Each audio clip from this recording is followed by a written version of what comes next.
Thank you again for joining me on my little conversation. I am really passionate about farming and raising your own meat, and if you can't raise your own meat, then buy meat from a farmer. So make sure you like and subscribe to our channel, and I appreciate you. Thanks, bye. Hi everybody, Caitlin from Acre 38 here, and I've been asked to do a video about how we talk to our kids about having animals and sending them off for meat on our farm.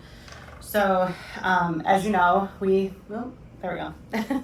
So we have a farm, and it's a small farm. We don't have anything huge. We don't run cattle or anything like that, although it is my dream in the future. My husband knows this, but it's like a pipe dream I'm thinking right now. But anyways, we do raise a lot of our own meat. So we raised our own chicken this year. We raised our own pigs and our pork last year, and we raised lambs last year. And then we buy half a cow from another farm. So our kids are very understanding of the fact that obviously we eat meat.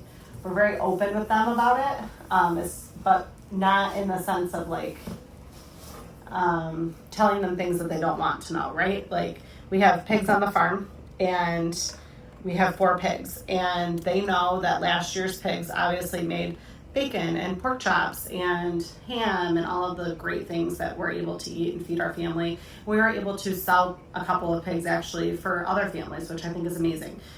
So we are very open about it to our kids when they ask questions, but we don't throw it in their face. So for example, when our chickens came, our egg laying chickens, we said, these are for eggs, and then we have they stay around. But they're like kind of like pets. And so we explained that yes, they're part of the farm. They are considered livestock.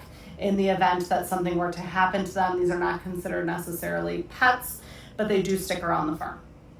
Now, when our goats came, same thing. The goats are more like pets. They stick around the farm, but they have a job, and their job is to, do brush clearing and things like that for the farm. So they're not pets as in like our dogs that live inside our house. But, we don't eat them, like that type of thing. So when the pigs came, that was like their first exposure last year on animals. And my son asked me at the time, if these were pets or if these were livestock. And we said these were livestock.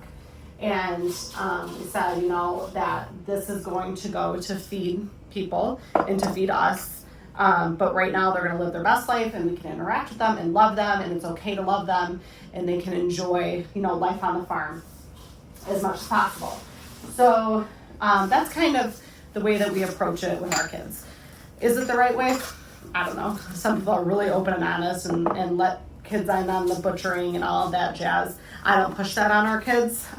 When we did butcher our chickens, we kind of kept them, out of the loop purposely. They knew obviously what we were doing, but we kept them out of the loop purposely, and both my son and my daughter wanted to be involved. We were very honest with them. They asked me, what the heart was and what the liver was and all of these things that go into a chicken or a live animal, and we explained that to them because they were interested in it. What I don't want is my kids to wonder about things. I would prefer them to hear it from my mouth or from the mouth of my husband, obviously. And that's, how we do it. I don't know if it's right. It works for our family. I'm not really interested in having them involved in the whole process per se. But also at the same time, I think it's important that kids know where their food comes from.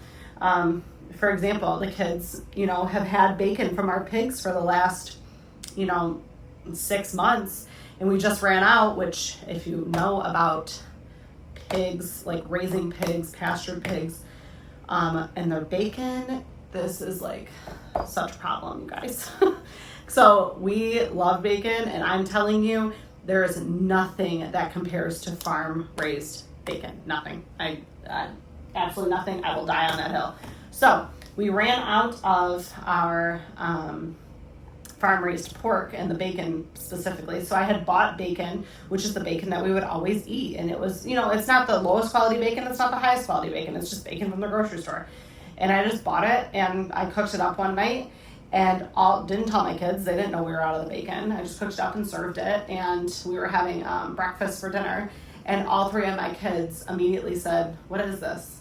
And I said it was bacon. And all three of them said, no, it's not. And I tasted it and I'm like, no, it's not. It's not the same. It is not the same. And so they realize that farm grown food is so much better. And they realize that, you know, if they can't grow it themselves, then we should seek it out from another farm that can, or supporting local farmers that can produce these types of things in a quality fashion or in a small batch fashion. Do we have cattle? No, we don't. So we buy our beef from another farm that we're happy with their practices. It's something that I think we can all do.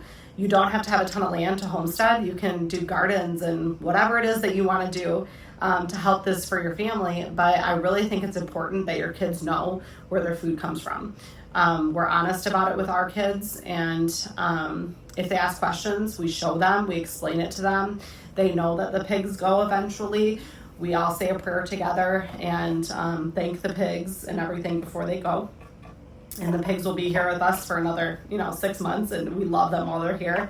And I love giving them all the scraps. So I made corn on the cob tonight, so they get all of my corn scraps and all of that. So I love it. We love interacting with them, and they live their best life. And the kids know that, and I think it makes farming a little bit easier, knowing that, you gave the animal the best life you possibly could. I will not pretend that my family and I are vegetarians. We are not. We eat meat. But I do care about the safety and happiness of animals, and I don't want my meat raised in cages. I want them raised outdoors and pastured and happy, and I think it tastes better that way. So thanks for coming to my TED Talk. This is Caitlin from Acre 38. I'm going to do my vanilla extract now.